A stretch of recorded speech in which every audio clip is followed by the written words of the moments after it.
Today we're going to talk about three-dimensional breathing.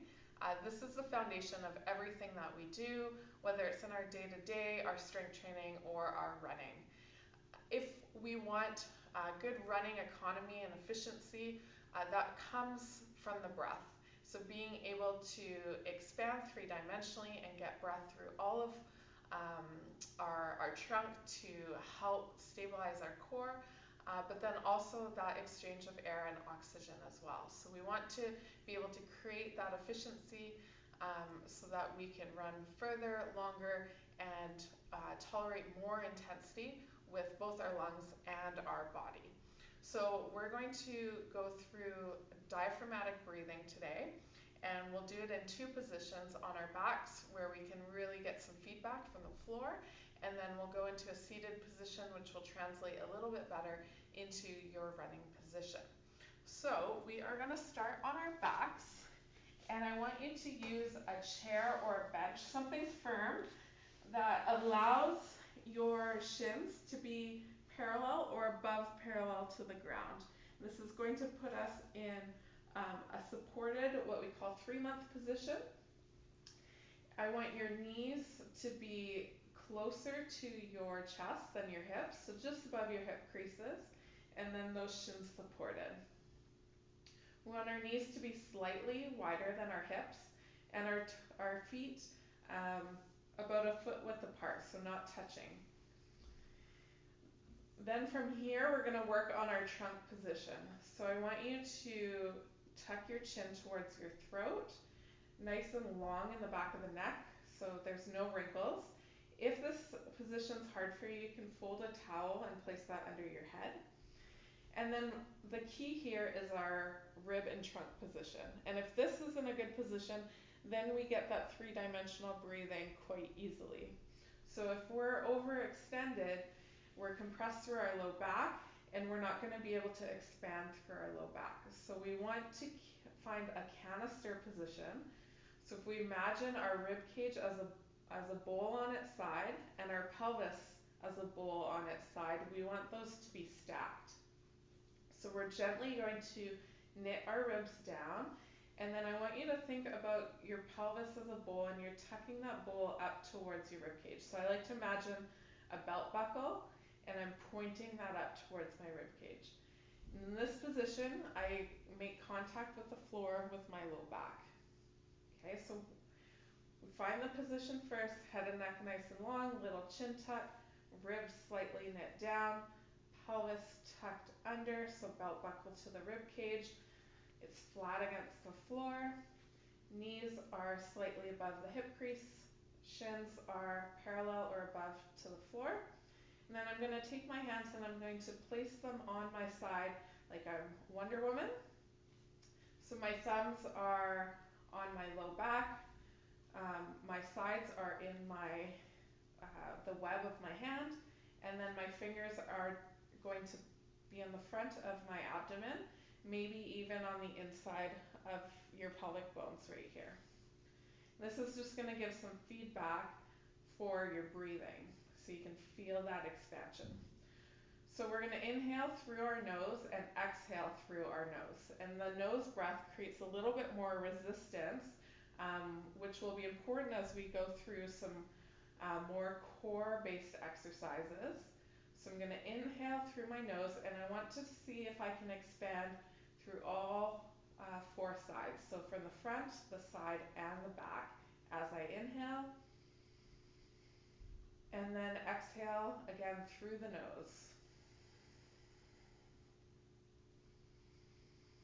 And just try a couple of those breaths on your own. And my ribs are staying quite quiet, so I'm not letting my chest or my shoulders shrug up to my ears. I'm getting that breath through the lower abdomen.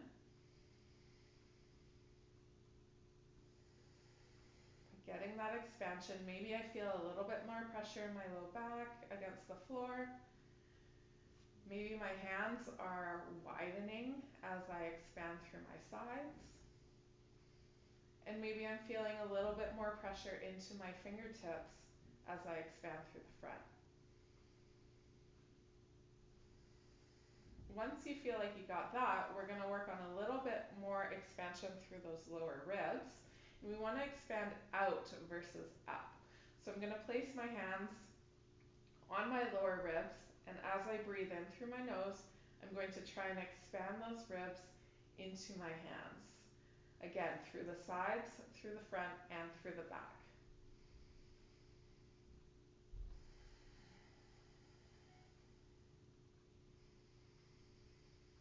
Inhaling through the nose and exhaling through the nose.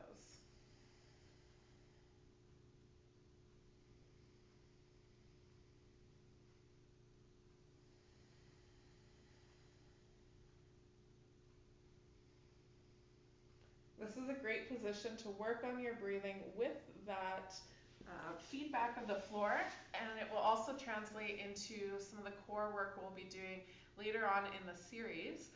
But I'm also going to show you a seated position so that you can translate it into your day-to-day, whether you work at a desk or do a lot of driving, and kind of translate into more of an upright position where we work on with obviously our running. So you're going to sit on a chair or a stool, and you want to find your sit bones, so those bony prominences on your butt, and sitting nice and tall. I want you to think about uprighting yourself by pushing through the sit bones. Okay, so imagining a string coming from the top of your head, and you're pushing yourself up through those sit bones. And then the key here again is our rib over pelvis position, our canister position. So now our bowls are tipped from our sides to stacked on top of one another. So our rib cage bowl is upside down, and our pelvis bowl is right side up, and we want those stacked again.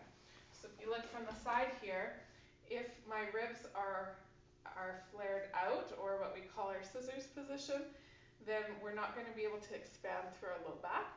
So this is a kind of common compensation with runners, is to flare open with the ribs, and then we get low back pain or low back compression, and can also contribute to that tight feeling in your hip flexors.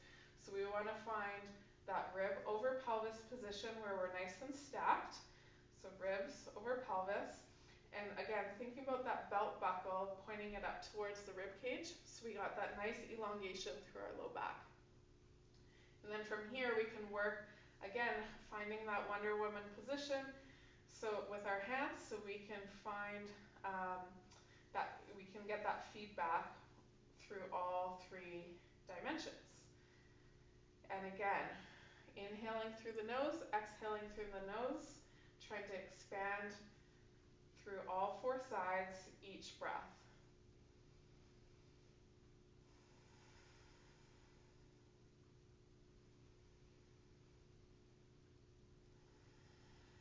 Again, pushing through those sit bones to upright yourself nice and tall.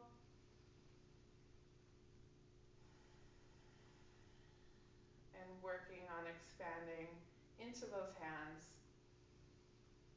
And again, once you have that lower abdominal movement, then you can work up into those lower ribs. And again, we want to expand out, not up. So shoulders stay down and relaxed as we work on expanding those ribs out into our hands.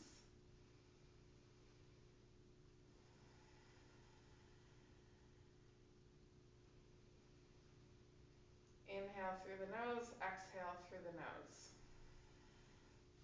So we want those lower ribs to expand as we breathe.